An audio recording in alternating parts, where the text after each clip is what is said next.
कैसे हैं आप सभी? उम्मीद है बहुत अच्छे होंगे और तैयारियां ना ज़ोरों शोरों से चल रही होंगी आपकी। 2-3 दिन बचे हैं। एक क्विक रिवीजन कर लेते हैं। देखो बजट का, यूपी बजट का, और जो फ्लैगशिप स्कीम्स हैं सेंट्रल गवर्नमेंट की वो वाला, और जो यूपी में कुछ 3 से 4 स्कीम्स हैं, फ्लैगशिप स्कीम्स हैं, उसको भी। ठीक है, 20 मिनट में अपन इसको ख़त्म कर लेंगे।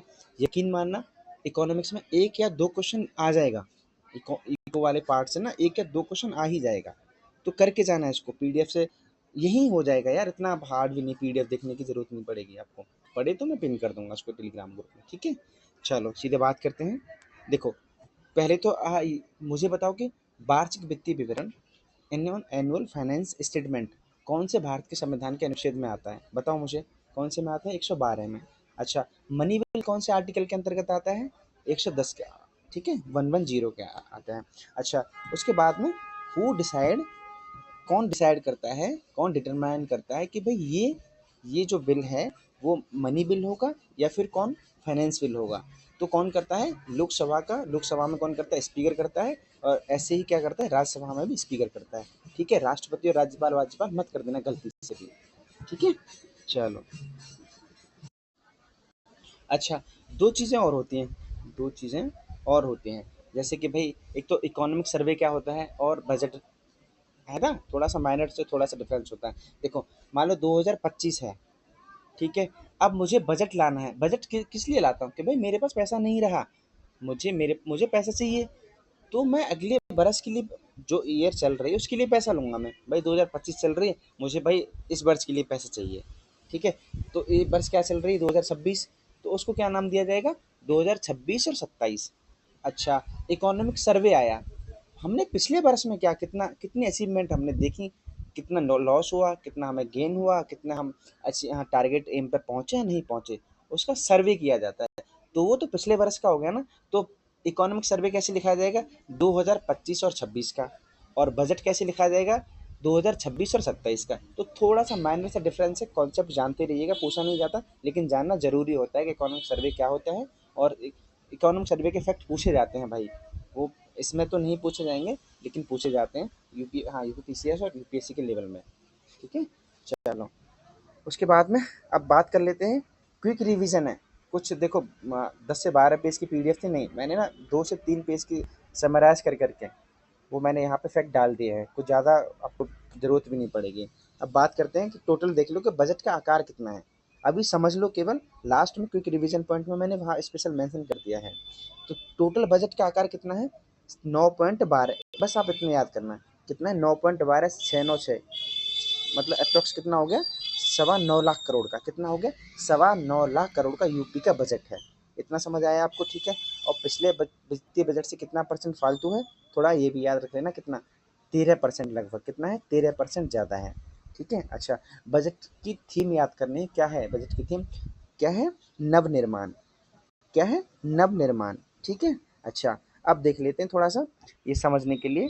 कुल प्राप्तियां, टोटल रिसिप्ट। देखो, मैंने जब बजट पढ़ाया था ना इकोनॉमी वाली क्लास में, आपको बजट समझाया था अच्छे से। तो दो चीजें होती हैं, एक तो आय और एक व्यय।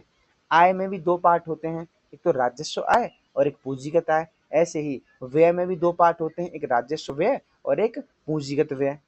अब ये कॉन्सेप्ट तो मैं यहाँ नहीं समझाऊंगा, लेकिन थोड़ा थोड़ा आपको बता रहा हूँ कि चीज़ें रिकॉल हो जाएं। ठीक है, तो उसी के बारे में बात कर रहे हैं कि टोटल रिसिप्ट कितने आए हैं भाई? 8.48 करोड़ के। 8 लाख।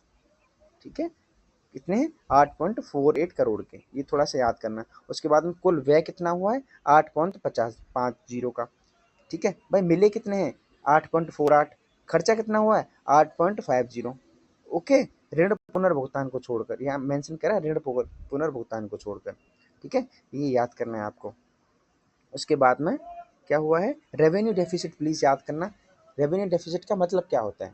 मेरे पे 100 रुपये हैं। ठीक है, मेरे पे कितने हैं? 100 रुपये हैं, और भाई मुझे घाटा चला गया। ठीक है, कितना है? घाटा चला गया। कितने का भी जा सकता है। और ये क्या है? अब देखो यहाँ अधिशेष कितना है। पहले तो सरप्लस देख लो, फिर घाटा देखते हैं। राजकोषीय हाँ, राजकोषीय नहीं, राजस्व अधिशेष कितना हुआ? 1.6% का। कितना हुआ? 1.6% का कितना है? राजकोषीय सरप्लस है, रेवेन्यू सरप्लस है। ये चीज याद रखेंगे। घाटा कितना हुआ जीडीपी का? कितना घाटा चल रहा है? 3% का। अगर 3% ना पूछे एग्जाम में, एग्जैक्ट लिखा है यूपी गवर्नमेंट ने 2.98%, तो अप्रोक्स इसको कितना लिख सकते हैं हम, 3% लिख सकते हैं। मैं फिर से रिपीट कर रहा हूँ, यूपी गवर्नमेंट ने कितना लिख रखा है बजट डॉक्यूमेंट में, 2.98%। ठीक है, अगर 3% ना पूछे एग्जाम में। तो फिजिकल डेफिसिट कितना है जीडीपी का, कितना है, 3% है, याद करना है इस बात को। ठीक है, उसके बाद में जीडीपी पर रेशियो, ये जो हाँ ऋण का है वो कितना परसेंट है, देखो अभी जो मैं बता रहा था, मान लो मेरी 1 लाख करोड़ की जीडीपी है। ठीक है, अब मैंने क्या कर रखा है यार, उस 1 लाख करोड़ पे क्या कर रखा है, 23% ऋण ले रखा है। ठीक है, तो क्या हुआ, 1 लाख करोड़ पे कितने परसेंट ऋण हो गया, 23% का ऋण हो गया। ऐसे ही इस पे क्या है, उत्तर प्रदेश की जीडीपी पे कितना है, 23.5 से लेके 24% तक क्या है, ऋण ऋण है जीडीपी का रेशियो में। ये वाला फैक्ट भी आप याद रखेंगे। ठीक है, अच्छा उसके बाद में अब देख लो कि कितनी यूपी की पूरी इकोनॉमी कितनी है, टोटल इकोनॉमी कितनी है 2026-27 में, 39.89, मतलब हाँ कितना है, मतलब 40 हाँ लाख करोड़ की कितनी है यूपी की जीडीपी, कितनी है, 40 लाख करोड़ की। अब मैं आपसे ये पूछ रही हूँ कि भाई यूपी की जीडीपी 40 लाख करोड़ की है, उस पर कितना ऋण कितना है, 24% है, तो 40 लाख करोड़ की में से 24% ऋण निकाल दो, साफ साफ पता चल जाएगा बिना ऋण के यूपी की जीडीपी इतनी है। अब समझ आया कि भाई ऋण जीडीपी हम क्यों निकालते हैं।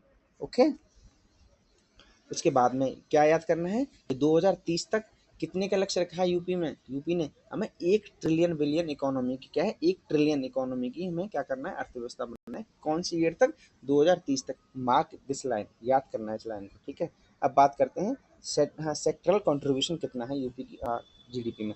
देखो हमेशा मैं बात करता हूँ इकोनॉमी में 3 सेक्टर होते हैं मेन में, प्राइमरी सेक्टर जिसको हम कृषि क्षेत्र बोलते हैं, जिसमें कच्चा रॉ मटेरियल होता है। ठीक है, उसको हम प्रोसेस करते हैं किसमें, मैन्युफैक्चरिंग सेक्टर में, विनिर्माण क्षेत्र में, उसको क्या बोलते हैं हम, सेकेंडरी सेक्टर बोलते हैं। ठीक है, और सर्विस सेक्टर, सेवा क्षेत्र, जिसको हम टर्सरी सेक्टर कहते हैं, उसमें क्या होता है भाई, हम सेवा देते हैं। मैं क्या कर रहा हूँ, मैं भी तो आपको सेवा दे रहा हूँ, doctors, engineers, teachers, professors, IAS, PCS, army, police personnels, ये क्या है, ये सर्विस सेक्टर ही तो है ना, होटल्स, हॉस्पिटैलिटी, तो ये क्या है, टर्सरी सेक्टर में आते हैं। ठीक है, अब हमें ये मेन है, मैं इसलिए एम्फेसाइज इसलिए ज़्यादा कर रहा हूँ, ये मेन है। देखो इंटरेस्टिंग पॉइंट है इसमें, वो पूछ रहा है कि भाई यूपी में सबसे ज़्यादा जीडीपी में योगदान कौन से सेक्टर का है, तो सर्विस सेक्टर का, याद रखना। सेकंड किसका है, एग्रीकल्चर का है, प्राइमरी सेक्टर का। ठीक है, 1% कम है किसका, मैन्युफैक्चरिंग कम है, तो क्रम वाइज पूछ लेगा कि भाई ये बताओ सबसे ज़्यादा किसका है, सर्विस सेक्टर का, फिर किसका है, कृषि क्षेत्र का, फिर किसका है, विनिर्माण मैन्युफैक्चरिंग सेक्टर का। ठीक है, इसीलिए मैंने बार बार इस पर एम्फेसाइज कर रहा हूँ कि भाई वो परेशान कर देगा, और यहाँ क्वेश्चन ना हम गलत करके आ जाएंगे। गलती से मत कर देना कि भाई सेकंड पे कौन सा आएगा, मैन्युफैक्चरिंग आएगा या सेकेंडरी सेक्टर आएगा, नहीं, सेकंड पे कौन सा सेक्टर आएगा, एग्रीकल्चर सेक्टर आएगा, वो 1% ज़्यादा है केवल।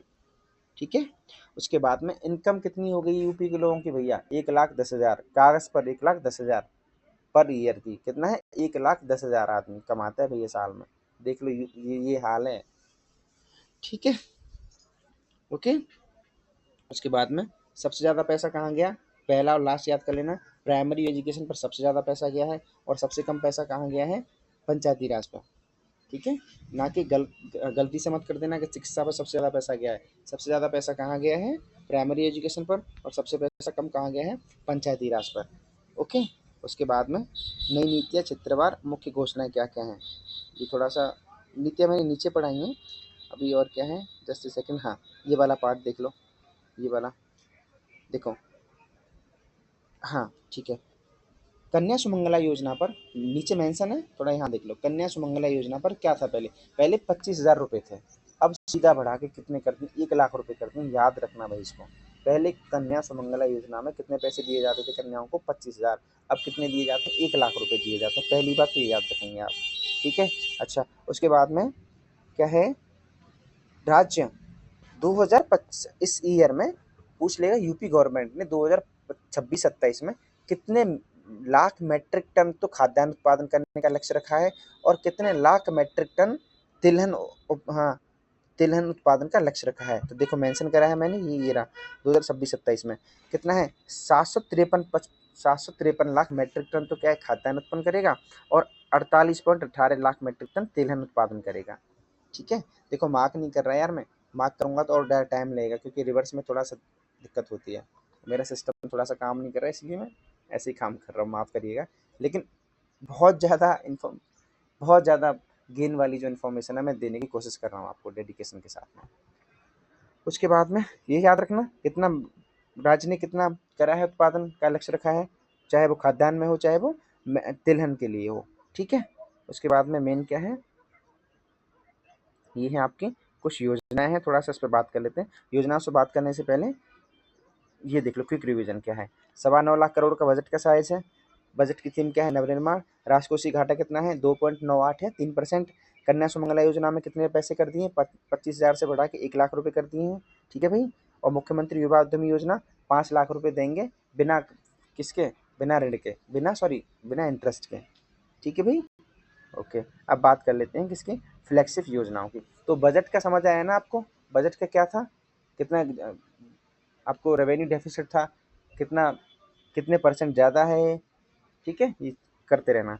अब बात करते हैं कुछ फ्लैगशिप योजना है। देखो फ्लैगशिप योजना पूछी जाती है, क्यों पूछी जाती है, ये बेस हैं सोशल सिक्योरिटी देने के लिए इनफॉर्मल सेक्टर में लोगों के लिए, ओके, ताकि समाज में परिवर्तन आ सके, एक एजुकेट समाज बन सके, गरीबी से निकल सके, इसलिए फ्लैगशिप स्कीम होती है। और हमारा जो संविधान है डीपीएसपी किस पे काम करता है, कल्याणकारी, जन कल्याणकारी, ठीक है। इसलिए फ्लैगशिप जो स्कीम है पूछी जाती है और पूछी जाती रहेंगी, क्योंकि मेन बीएसडी है ना, बेसिक स्ट्रक्चर डॉक्ट्रिन है ना संविधान की, उस पर आधारित योजनाएं आधारित होती हैं। चलो बात करते हैं, पहली योजना कौन सी है, बेटी बचाओ बेटी पढ़ाओ। जनवरी 2015 में शुरू की गई, कहाँ से, हरियाणा से, ठीक है, नाम से समझ आ रहा है। और इसका मंत्रालय, मंत्रालय भी पूछा जाता है, जहाँ जहाँ मंत्रालय पूछा जाएगा ना मैं उसको मार्क करूँगा, ओके। इसके बाद में पीएम पोषण शक्ति निर्माण। देखो जो पहले मिड डे मील चलती थी ना, उसको क्या कर दिया है, उसका नाम परिवर्तन कर दिया 2021 में। ये कब आई परियोजना, 2021 में आई थी, पीएम पोषण शक्ति निर्माण योजना, ओके। स्कूलों में जो खाना बढ़ता है उसके लिए। समग्र शिक्षा अभियान कब आया, 2018 में आया। कब आया, 2018 में। जो प्री स्कूल से कक्षा 12वीं तक जो बच्चे पढ़ने नहीं जाते ना, उनको क्या करते हैं, उनको शिक्षित किया जाता है समग्र शिक्षा अभियान के अंतर्गत। उसके बाद में स्वच्छ भारत मिशन कब आया, 2014 में आया, 2 अक्टूबर को, याद रखना। कौन सा मंत्रालय, जल शक्ति मंत्रालय और ग्रामीण आवास शहरी मामले मंत्रालय। मैं मंत्रालय क्यों मार्क कर रहा हूँ, वो पूछ लेगा कि भैया कोई और मंत्रालय, या फिर डाल देगा पंचायती राज सिस्टम करवा रहा है कि भाई गाँव में तो पंचायती राज ही होते हैं ना, साफ सफाई करते हैं मनरेगा के अंदर, लेकिन कौन सा मंत्रालय है यहाँ, जल शक्ति मंत्रालय, ओके। उसके बाद में आपका प्रधानमंत्री आवास योजना 2015 में ही आई। इनको मकान बनाने, 3 करोड़ इनको मकान बनाने हैं। जल जीवन मिशन कब आया, 15 अगस्त 2019 को। कब आया, 15 अगस्त 2019 को।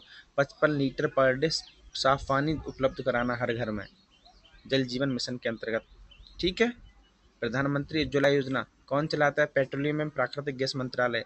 क्यों आए थे, गैस सिलेंडर मुफ्त महिलाओं को देने के लिए, बीपीएल से नीचे, ठीक है, एलपीजी कनेक्शन देने के लिए। प्रधानमंत्री जनधन योजना, नाम डेट मेंशन करना, वित्त मंत्रालय है। प्रधानमंत्री जनधन योजना वित्त मंत्रालय है, उद्योग मंत्रालय और ये सब मंत्रालय मत कर देना, कॉमर्स मिनिस्ट्री मत कर देना। कौन है, फाइनेंस मिनिस्ट्री है। 28 अगस्त 2014 को, ठीक है। 10,000 की ओवरड्राफ्ट सुविधा थी और जीरो बैलेंस पे इनका खाता खुलवाना था। प्रधानमंत्री मुद्रा योजना बहुत इंपॉर्टेंट है, इसमें कुछ चेंजेस भी हुए हैं। कब आई, 2 अप्रैल 2015 को ही आई है। वित्त मंत्रालय के अंतर्गत ही है भाई ये भी, प्रधानमंत्री मुद्रा योजना। जो आपके, हाँ, गैर, जो एमएसएमई सेक्टर है ना, मुद्रा योजना एमएसएमई सेक्टर के लिए आई थी। अब पहले इसमें 3 लोन के तरीके थे कि भाई एक एक लोन का तरीका था, शिशु था, जैसे 50,000 तक, और 50,000 से ज़्यादा 5 लाख तक इसको किशोर बोलते थे। और तरुण योजना मतलब 5 लाख से 10 लाख तक। अभी क्या कर दिया है, अब 4 प्रकार के लोन देते, 3 तो ये है, शिशु, किशोर, तरुण, और तरुण प्लस भी डाल दिया है। अब क्या कर दिया है, 10 लाख से लिमिट बढ़ा के 20 लाख रुपए तक की लिमिट एक्सटेंड कर दी गई लोन के लिए। एक व्यक्ति को प्रधानमंत्री मुद्रा योजना के तहत एक व्यक्ति तरुण प्लस योजना से 20 लाख रुपए तक क्या कर सकता है, बैंक से लोन ले सकता है, याद रखना। ये मैंने नीचे मेंशन करा है, लेकिन मैंने यही बता दिया आपको, ठीक है, इतनी इंपॉर्टेंट है, याद करिएगा। पीएम स्वनिधि योजना, आवास एवं शहरी मामले मंत्रालय के तहत जो स्ट्रीट वेंडर्स होते हैं ना, पीएम स्वनिधि योजना के तहत उनको 10,000 से लेकर 50,000 तक क्या मिलता है, उनको लोन मिलता है बिना किसी उसके इंटरेस्ट के, ठीक है। ये याद करना है पीएम स्वनिधि योजना किसके लिए है। उसके बाद में पीएम कुसुम योजना क्या है? देखो, जो ट्यूबवेल जो किसान भाई के जो समर लगी रहती हैं, जो बिजली लगी रहती हैं, उसको बिजली से हटाने के लिए सोलर सिस्टम पर शिफ्ट करने के लिए कौन सी योजना है? पीएम कुसुम योजना, याद करना, 2019 में आई थी। प्रधानमंत्री स्वामित्व योजना कौन सी मिनिस्ट्री के अंतर्गत है? पंचायती राज मंत्रालय के अंतर्गत है, याद करना। अब ये क्या है, इसमें काम क्या होता है, जो जो खेत होते हैं उनकी मैपिंग करना ड्रोन के माध्यम से, ताकि उनका जो डेटा लेके पूरा डिजिटलाइज किया जा सके। ओके, क्या है? प्रधानमंत्री स्वामित्व योजना कौन सी मिनिस्ट्री के अंतर्गत आती है? पंचायती राज मंत्रालय के अंतर्गत। समझ आ रहा है आपको? ठीक है भाई, शेयर और सब्सक्राइब कर दिया करो, बहुत इंपॉर्टेंट मैं चीज़ें आपके लिए लाता हूँ, मैं खोज खोज के। इतना तो आपका भी बनता है, मुझे भी मॉरल बूस्ट मिलेगा ना यार। उसके बाद में आयुष्मान भारत प्रधानमंत्री जन आरोग्य योजना फ्लैगशिप है। कब आई? 2018 में। इसने बहुत लोगों को रिलीफ दिया है ईमानदारी से। 5 लाख रुपए तक का जो आपका जो इलाज है प्राइमरी, और जो कुछ केसेस में होता है सेकेंडरी, जो गंभीर इलाज होता है वो भी इसके तहत किया जा सकता है। उसके बाद में प्रधानमंत्री जीवन ज्योति बीमा योजना एवं सुरक्षा, ये बीमा के लिए थी, 2015 को आई। देखो, जीवन ज्योति बीमा योजना, बीमा योजना भी कौन सा मिनिस्ट्री देख रही है? वित्त मंत्रालय ही देख रही, ना कि स्वास्थ्य मंत्रालय। याद करना है इसको, कौन देख रहा है? वित्त मंत्रालय है। अभी क्राइटेरिया देख लेना आप लोग। अटल पेंशन योजना 2015 में आई थी, 5,000 तक मासिक पेंशन मिलती है भाई, 60 वर्ष की आयु के बाद में 1,000 से 5, बहुत ज़्यादा हेल्पफुल रहती है। जिन लोगों के पास में ना अब 100 रुपये तक नहीं होते, उन लोगों को 1,000 से 5,000 तक पेंशन मिलना बहुत बड़ी बात होती है। ये सोशल सिक्योरिटी स्कीम्स हैं। प्रधानमंत्री किसान सम्मान निधि बहुत बहुत ज़्यादा हेल्पफुल रहती है। काश थोड़े से पैसे और मिलते, लेकिन बहुत अच्छी योजना है अपने आप में। ये क्या है? 6,000 रुपये पर साल जो मिलते हैं, 2-2 हज़ार किस्त में किसान भाइयों को। भाई उनको बीज और खाद लाने में ना बहुत मदद करते हैं जो 6,000 रुपये हैं। ओके, याद करना है इसको। किस मिनिस्ट्री के अंतर्गत है? कृषि एवं किसान मंत्रालय के अंतर्गत है। 2019 में शुरू हुई थी ये योजना, याद करके जाना है इसको, प्रधानमंत्री किसान सम्मान निधि। बीबी राम जी, इसमें बस इतना याद करना है, मनरेगा को बीबी राम जी में चेंज कर दिया है। पहले 100 दिन का रोजगार था, अब कितना है? 125 दिन का कर दिया है। ठीक है, और जो पहले 30 दिन थे ना, कि भाई कृषि अवकाश पर कोई वैधानिक रोक नहीं थी, अब क्या कर दिया? इसको 60 दिन तक कर दिया है। ठीक है, तलाश कार्यक्रम, तलाश से कुछ और मत लगा देना। दो चीज याद रखनी है, तलाश क्या है? Tribal aptitude life skill and self esteem hub, tribal लोगों को स्किल्स देना। कौन सी मिनिस्ट्री के अंतर्गत आता है? जनजाति कार्य मंत्रालय के अंतर्गत, मिनिस्ट्री ऑफ ट्राइबल अफेयर्स। याद करके जाना है इसको, मेंशन करना। ठीक है, चलो नेक्स्ट क्या है? नई चेतना। नई चेतना क्या है? जो महिलाओं के खिलाफ जो हिंसा होती है। Okay, ministry of rural development के तहत ये काम करता है, नई चेतना। याद करके जाना है इसको। उसके बाद में आदि कर्मयोगी अभियान, ये कौन सी मिनिस्ट्री के अंतर्गत आता है? ये भी ये पूछा गया है, कर्मयोगी पूछा गया है। और कौन सी मिनिस्ट्री के अंतर्गत आता है? ट्राइबल अफेयर्स के अंतर्गत आता है। कौन सी मिनिस्ट्री के अंतर्गत आता है? ट्राइबल अफेयर्स के अंतर्गत आता है। ठीक है, नेक्स्ट क्या है? पीएम विश्वकर्मा योजना, जो विश्वकर्मा जो आपकी कम्युनिटी है, जो बनाती हैं चीज़ें, मिट्टी के बर्तन और बहुत सारी चीज़ें, पीएम विश्वकर्मा योजना है, वो क्या है? उसके लिए आई थी। ठीक है, गजमित्र योजना क्या है? हाथियों को बचाने के लिए, हाथियों के संरक्षण के लिए। कहाँ? असम में। आपको बस क्या, अब आपको पता है इसमें क्या करना है? आपको ये देखना है सबसे ज़्यादा हाथी कहाँ मिलते हैं। कहाँ मिलते हैं सबसे ज़्यादा हाथी? कर्नाटक में मिलते हैं भाई। फिर उसके बाद में असम में। पीएम स्वामित्व योजना, अभी मैंने आपको बताया कि स्वामित्व योजना क्या है। उसके बाद में एनीमिया मुक्त भारत अभियान। ओके, एनीमिया मुक्त भारत अभियान। उसके बाद में क्या है मोस्ट इम्पोर्टेंट इसमें? ये वाला, हाँ, एनीमिया मुक्त भारत अभियान। मैंने इसलिए मेंशन करा है इसको, वो ये पूछ लेगा कि भाई 6x6x6, एक जो 6x ट्रिपल मॉडल है, जो क्या है 6x6x6 ट्रिपल मॉडल है, ये पूछ लेगा कि भाई ये किससे संबंधित है? ये है क्या? खेल से संबंधित है, कृषि से संबंधित है, स्वास्थ्य से संबंधित है, क्या है? तो ये क्या है? एनीमिया मुक्त मतलब स्वास्थ्य से संबंधित है 6x6y मॉडल। ओके, उसके बाद में पीएम सूर्यघर मुफ्त बिजली योजना, भाई इंपॉर्टेंट है। क्यों? 2024 को मंजूरी मिली इसको। पहली बात तो मिनिस्ट्री ऑफ रिन्यूएबल एनर्जी के अंतर्गत आती है, एमएनआरई के अंतर्गत, पहली बात। ठीक है, 300 यूनिट इसको मुफ्त बिजली मिलती है भैया। कितना? 300। और 1 करोड़ लोगों, 1 करोड़ घरों में इसको क्या करना है? सौर ऊर्जा को इसको बढ़ावा देना है, इसका एम है 1 करोड़। ठीक है, अच्छा, अब इसमें सब्सिडी मिलती है, याद रखना। मैं इसकी कल ही ऑफिस गया था, 2 दिन पहले ऑफिस गया था, सब्सिडी के बारे में। तो भाई 3 किलो वाट लगवाओगे ना आप अपने घर में, 6 प्लेट 78,000 की सब्सिडी मिलती है, बहुत सब्सिडी है, अच्छी खासी सब्सिडी होती है। फिर 1 किलो वाट 30,000 और 2 किलो वाट क्या है 60,000 तक की ये सब्सिडी देती गवर्नमेंट ऑफ इंडिया। ठीक है। उसके बाद में उल्लास कार्यक्रम देखना है, फुल फॉर्म याद करना है कि उल्लास क्या है, नव भारत साक्षरता कार्यक्रम है उल्लास का मतलब। ठीक है। जो पढ़े नहीं है बच्चे उनके लिए क्या है, ये साक्षर बनाना है उनको उल्लास कार्यक्रम के तहत में। ओके। उसके बाद में मेन और कौन सी है, ये आपको पढ़ा दिया। उल्लास ऐप है। नमस्ते, ये वाला याद करना भाई, जो मैनुअल स्कैवेंजर होते हैं ना, गटर को साफ करते हैं, नालियों को साफ करते हैं, उसके लिए है, वो हाथ से साफ ना करें, उनके पास मशीन होनी चाहिए, उनके पास पूरी किट होनी चाहिए। और नमस्ते की फुल फॉर्म भी याद करनी है, और आपको ये भी याद करना है कि नमस्ते जो योजना है, कौन सी मिनिस्ट्री उसको रन कर रही, कौन सी मिनिस्ट्री रन कर रही है, सामाजिक न्याय एवं अधिकारिता मंत्रालय, ये याद करना है। नमस्ते की फुल फॉर्म याद करना है, national action for mechanised sanitation ecosystem. ठीक है। समझ आया ना नमस्ते योजना क्या है, किसके लिए आई थी, कौन सी मिनिस्ट्री काम करती है। ओके। उसके बाद में ये यूपी की 2-3 योजनाएं हैं। मुख्यमंत्री कन्या सुमंगला योजना 2019 में लगी थी। महिला कल्याण विभाग 25,000 से लेकर 1 लाख रुपए तक बढ़ा दिए। मिशन शक्ति क्या है, महिलाओं के लिए है। ठीक है। महिला सशक्तिकरण के लिए। उसके मुख्यमंत्री सामूहिक विवाह योजना, भैया 2017 में शुरू हुई थी। अब पहले क्या था, 50,000 रुपये दिए जाते थे एक विवाह में, अगर सामूहिक शादी हो रही है तो लड़की की। अब पैसा बढ़ा के 1 लाख रुपए तक कर दी है। वो अलग बात है कि मतलब लड़कियों को 1 लाख रुपए से क्या हो जाएगा शादी में, देखें यार, उसको इन्हेंस करो ना, स्किल डेवलपमेंट करके। शादी के लिए आप 1 लाख रुपए दे रहे हो, लेकिन खैर कर क्या सकते हैं। ओके, आप जानती हो। उसके बाद मुख्यमंत्री बाल सेवा योजना 2021, निराश्रित महिला पेंशन योजना, भाग्य लक्ष्मी योजना। ठीक है। ये था। यूपी एग्रीज, ये इंपॉर्टेंट है, क्यों, यूपी एग्री योजना कृषि विभाग के लिए है यूपी में। इसको वर्ल्ड बैंक क्या कर रहा है, एड दे रहा है इसको, ये याद करके ना जाना यूपी एग्री योजना के बारे में भाई। ठीक है। क्या है, कृषि से संबंधित है, यूपी की योजना है, कृषि में आधुनिकीकरण को बढ़ावा देने के लिए, ग्रामीण उद्यमों को बढ़ावा देने के लिए। कौन एड करता है इसको, एआई प्रज्ञा योजना, इसको भी देख के जाना। आईआईटी के जो कॉलेज है होते हैं ना, आईआईटी, उसको प्रशिक्षण देना उनको। क्या है, एआई प्रज्ञा योजना। प्रधानमंत्री मुद्रा योजना जो मैंने अभी आपको बताई, देखो तरुण प्लस वाला। ठीक है। ये था। तो देखो 20 से 22 मिनट की वीडियो रही है, बहुत ज़्यादा इन्फॉर्मेशन वाली वीडियो है। प्लीज़ शेयर और सब्सक्राइब कर देना भाई इसको। ओके। और पीडीएफ पिन कर दूंगा, पढ़ते रहना लास्ट मिनट पे। चलो मिलते हैं नेक्स्ट वीडियो में, बने रहिए। Have a good day. जय हिंद।